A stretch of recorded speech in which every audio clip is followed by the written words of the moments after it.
जंगल में बाढ़ का कहर। एक जंगल में बहुत सारे पंछी रहा करते थे। उसी जंगल में टुनी चिड़िया अपने परिवार के साथ रहती थी। वो सभी लोग आराम से अपना जीवन गुजार रहे थे, क्योंकि जंगल में बाहर के पंछियों का आना मना था। वहीं ये लोग भी बाहर नहीं जा सकते थे, क्योंकि इनके जंगल के कुछ नियम थे। एक दिन की बात है, टुनी चिड़िया जंगल घूमने के लिए निकली। तभी उसे गौरी कोयल मिल जाती है और वो उससे कहती है, अरे टुनी चिड़िया, तुम्हें पता लगा है बगल के जंगल में बाढ़ आ गई है। क्या बाढ़ आ गई? ये कब हुआ? मुझे पता नहीं लगा। अरे अभी कुछ दिन पहले की बात है। हमारे जंगल के पंछियों ने उन्हें पनाह नहीं दी। वैसे ये गलत किया ना? हाँ, ये तो पंछियों ने गलत किया। हमें मुसीबत में एक दूसरे के साथ खड़ा रहना चाहिए था। इसके बाद वो लोग जंगल घूमने के लिए निकल जाते हैं। टुनी चिड़िया का मन हुआ कि वो बगल के जंगल में जाकर देखे कि वहाँ के क्या हालात है, और ये सोचकर वो उसी जंगल में चली गई। उसने देखा वहाँ पर सब कुछ पानी पानी हो चुका था। वहाँ के पंछी बेचारे बेघर हो गए थे, कुछ तो मारे भी गए थे। ये देखकर उसे काफी बुरा लगा और उसने अपने आप से कहा, हमारे जंगल के कैसे पंछी हैं जो इन्हें सहारा नहीं दिया। अगर हम किसी मुसीबत में फंसे तो कल हमें कौन सहारा देगा। इतना तो सोचना ही था, पर अब कर ही क्या सकते हैं। और ये कहकर वो घर आ गई। धीरे धीरे रात गहरी हुई। टुनी चिड़िया आराम से सो रही थी। तभी अचानक उसे ऐसा लगा जैसे वो बाढ़ में फंस गई हो। चारों तरफ पानी ही पानी हो। ये देखकर वो जोर जोर से चिल्लाने लगी, अरे नहीं, बाढ़ आ गई, भागो यहाँ से, अरे जल्दी भागो वरना हम मारे जाएंगे। ये सुनकर उसका पति टुना चिड़ा उठ जाता है। क्या हुआ? तुम क्यों चिल्ला रही हो और कहाँ बाढ़ आ गई? जब टुनी चिड़िया की आँख खुली तो उसने देखा कि अरे वो तो सपना देख रही थी, और उसने अपने पति से कहा, अरे मैंने अभी एक बहुत भयानक सपना देखा, इसीलिए चिल्ला रही थी। अरे तुम भी सपनों में भी चिल्लाती हो? सपने कभी सच होते हैं क्या? पर मुझे तो बहुत डर लग रहा है, मैंने बाढ़ देखी है। अरे कुछ नहीं होगा, आराम से सो जाओ। इसके बाद टुनी चिड़िया सो गई। अगली सुबह सभी लोग बहुत खुश थे, पर टुनी चिड़िया के दिमाग में वही घूम रहा था। टुनी चिड़िया को इस तरह खोया हुआ देखकर हरी तोता ने उससे कहा, क्या हुआ? तुम किन ख्यालों में खोई हुई हो? कुछ नहीं, बस ऐसे ही सपने के बारे में सोच रही थी। कैसा सपना? मुझे भी बताओ। कल रात मैंने अपने सपने में देखा पूरा जंगल डूब गया है, बस इसी के बारे में। क्या? ये तो सपना बहुत ही बुरा है। ये सपना तुमने सुबह के समय तो नहीं देखा? हाँ, सुबह ही देखा था, तब से इसी बारे में सोच रही हूँ मैं। अरे ये तो किसी मुसीबत का संकेत है, हमें संभल कर रहना चाहिए, क्योंकि पड़ोस के जंगल में तो बाढ़ आ ही चुकी है।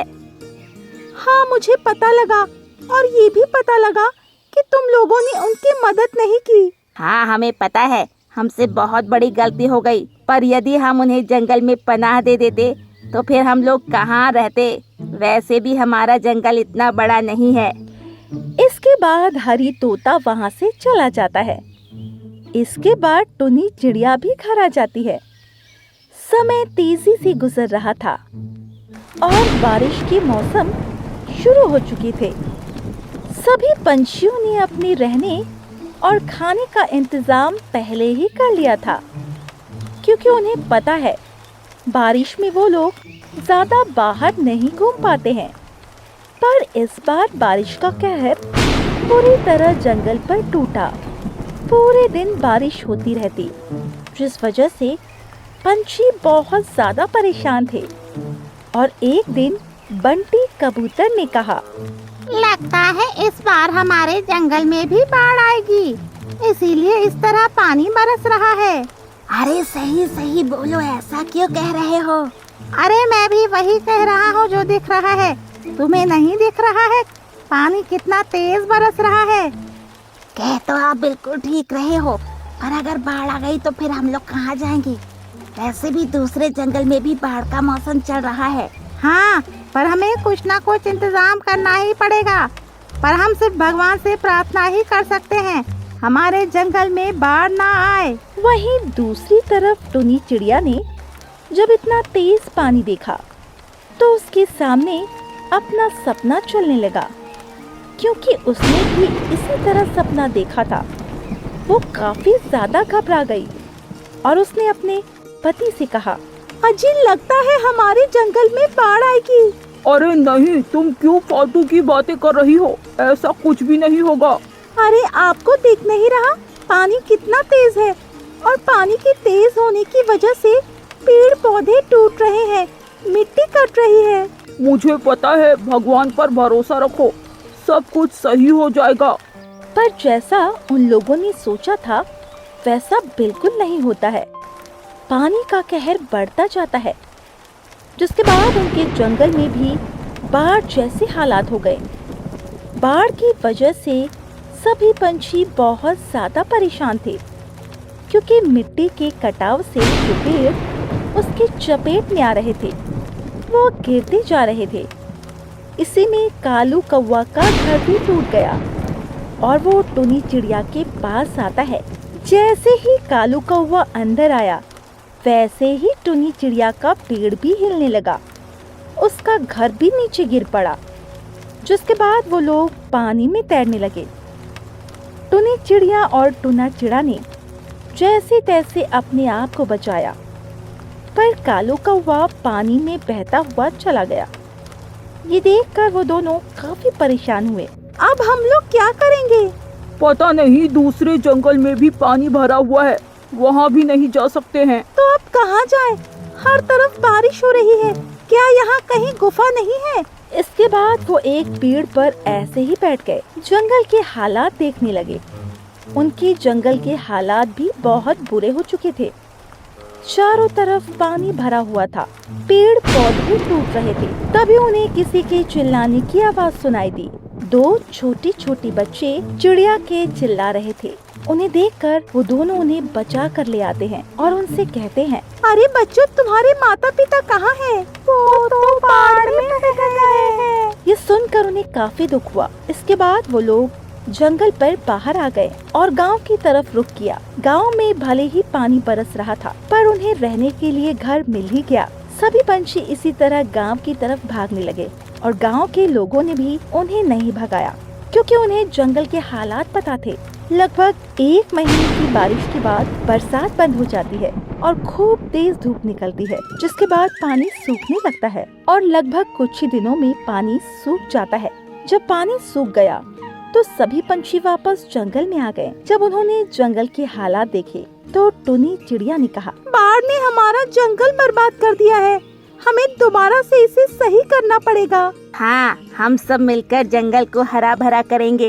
इसके बाद वो लोग फिर से नए पेड़ पौधे लगाते हैं और कुछ ही दिनों में उनका जंगल पहले जैसा हो जाता है और अब सभी पंछी बहुत खुश थे। एक बार जंगल में सभी पंछी अपने अपने घरों में आराम से बैठे हुए थे। सभी का घर आसपास ही था। तभी टोनी चिड़िया ने कहा, अब तो सर्दियाँ आने वाली है, हमें अपने घरों को मजबूत बना लेना चाहिए। इसी के साथ अनाज भी इकट्ठा करना चाहिए। अरे अभी सर्दियों को आने में काफी समय है, अभी तो हल्की फुल्की पड़ेगी और हल्की सर्दी में क्या अनाज इकट्ठा करना? जब तक धूप निकल रही है तब तक धूप का मजा लो। हाँ, ये मुझे पता है, पर अगर पहले से तैयारी कर लोगे तो बाद में कोई दिक्कत नहीं होगी।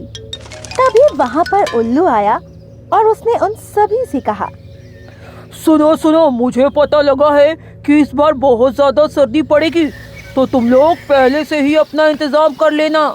इसके बाद उल्लू वहाँ से चला गया। उल्लू के जाने के बाद टोनी चिड़िया ने कहा, मैंने कहा था ना तुम लोगों से, पर तुम लोग माने ही नहीं। अरे तुम भी उल्लू की बातों में आ गई। वो तो ऐसे ही बोलता रहता है, उसने अपना घर तो बनाया नहीं, दूसरों के घरों की चिंता कर रहा है। वैसे भी उसे घर बनाने की जरूरत क्या है? वो तो रात में निकलता है, दिन में आराम से पेड़ों पर उल्टा लटकता है। तुम्हें इस तरह किसी की हंसी नहीं उड़ानी चाहिए। हम सभी को भगवान ने अलग अलग बनाया है। टोनी चिड़िया, तुम हमारी बातों पर ज्यादा ध्यान मत दो, तुम तो बस अपने घर पर ध्यान दो। ये सुनकर टोनी चिड़िया अपने घर के कामों में लग गई, क्योंकि उसे पता था अगर उल्लू ने कहा है तो इस बार ठंड बहुत ज्यादा पड़ेगी, क्योंकि उल्लू की बात कभी झूठ नहीं होती थी। दूसरी तरफ कालू कौवा, बंटी कबूतर आराम से मौज मस्ती कर रहे थे। उन्हें सर्दियों की कोई चिंता नहीं थी।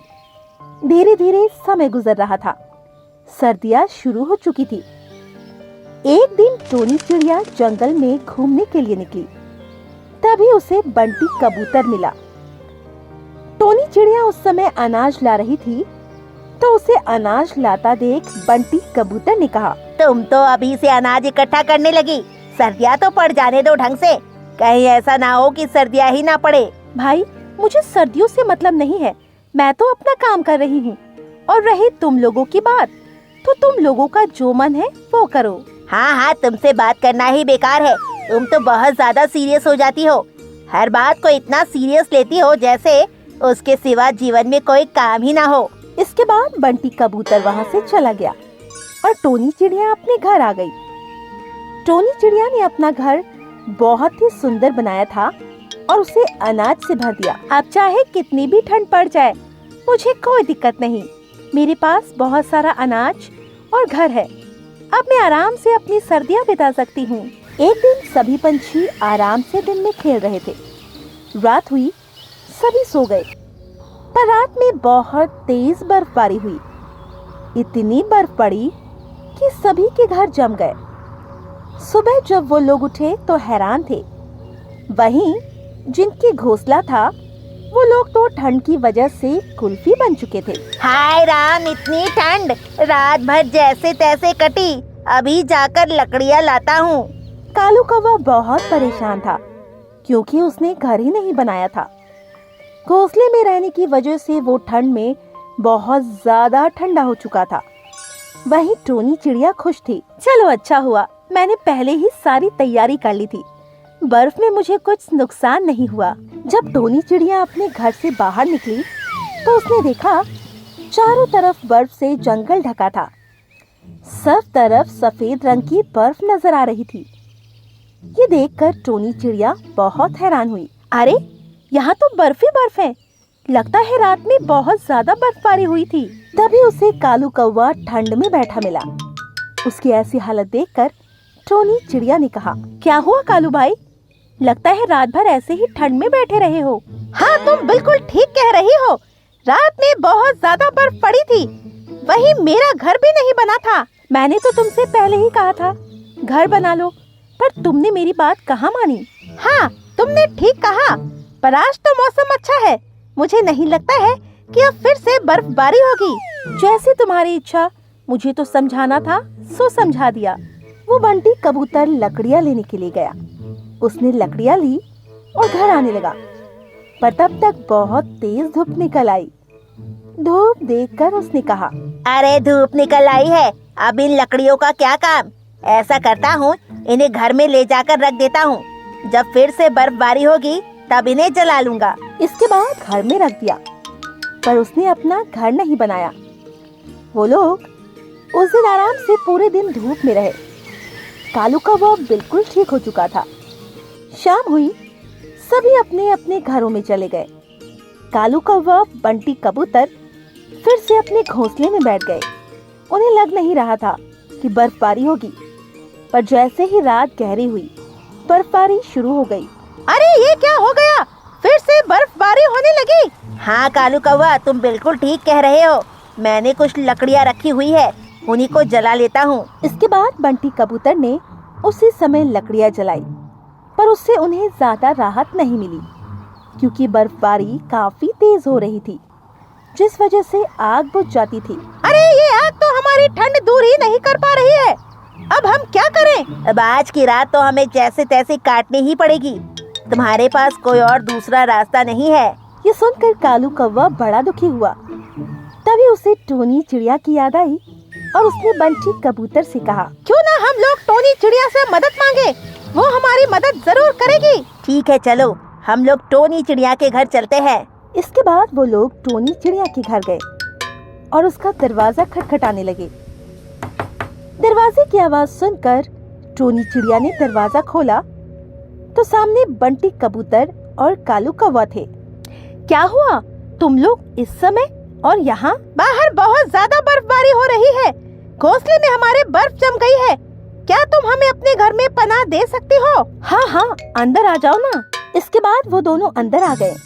उस रात उन लोगों की आराम से कटी।